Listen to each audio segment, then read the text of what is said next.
So, ayan po, yung harapan po ng van. And, andyan po kami. Parang binibidyo po namin yung view po. Ayun po, nag-swimming po kami dyan kanina po. Tapos, medyo mahaba po yung video.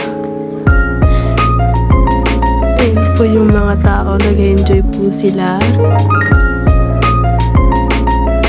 Ito po naman yung ATV station, mga stall na pwede nyo po pagbila ng mga pagkain nyo. At ito po yung magandang view po ng Agwan. Nakikita nyo po yung bridge dyan. At ito po yung kabila pong side.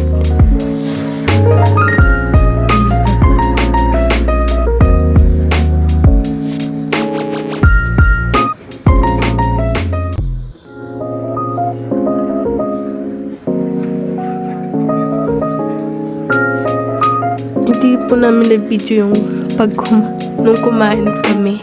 So, mga scene lang or mga view lang po ang na-videohan po namin.